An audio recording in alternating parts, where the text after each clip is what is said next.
முன்ன நாடாளுமன்ற தேர்தல் பிரதமர் திரு நரேந்திர மோடிக்காக நாங்க தேசிய ஜனநாயக கூட்டணி ஆதரிச்சோம். இப்ப சட்டமன்ற தேர்தலுங்க 2026. நான் தன்னிச்சையா முடிவெடுக்க முடியாது.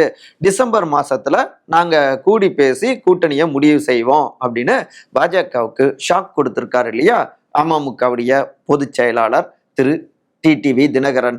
இந்த பின்னணிகளை நேற்றைய காணொலியில விரிவாகவே பதிவு செஞ்சோம். சரி, ஏன் இப்ப திடீர்னு இப்படி ஒரு ட்ரீட்மெண்ட்டை கொடுத்திருக்காரு அப்படின்னு விசாரிச்சா, வேற யாரு, எல்லாமே பழனிசாமி தான் அப்படிங்கிறாங்க அதிமுக பொதுச் செயலாளர் திரு எடப்பாடிய குறிப்பிட்டு. அதாவதுங்க, சமீபத்துல முக்கியமான தலைவரான மறைந்த திரு ஜி.கே. மூப்பனார் அவர்களுடைய நினைவு நாள் நிகழ்வு நடந்தது இல்லைங்களா?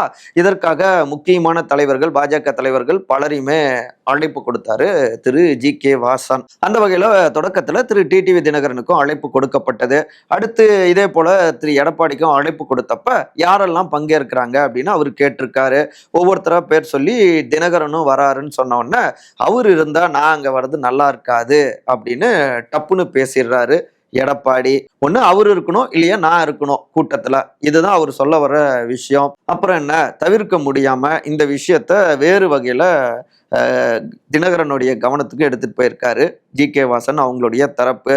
இது ரொம்பவே வருத்தத்தை ஏற்படுத்திருச்சு டிடிவி தினகரன் அவருக்கு. இதுதான் பாஜக கூட்டணிக்கு கொடுக்கின்ற மதிப்பா?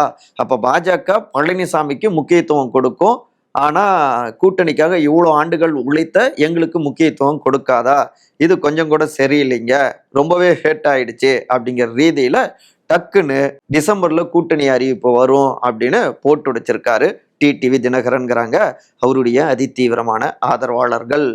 ஏற்கனவே முன்னாள் முதலமைச்சர் திரு ஓ பன்னீர்செல்வம் இதே போல சுயமரியாதை காரணத்துக்காக கூட்டணியை விட்டு வெளியேறினாரு.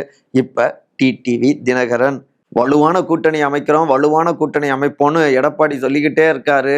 ஆனா வலுவான கூட்டணி உடைஞ்சிட்டு போறதை தான் பார்த்துட்டு இருக்கோம். இதுதான் பாஜக மைண்ட் வாய்ஸா இருக்குமோ என்னமோ.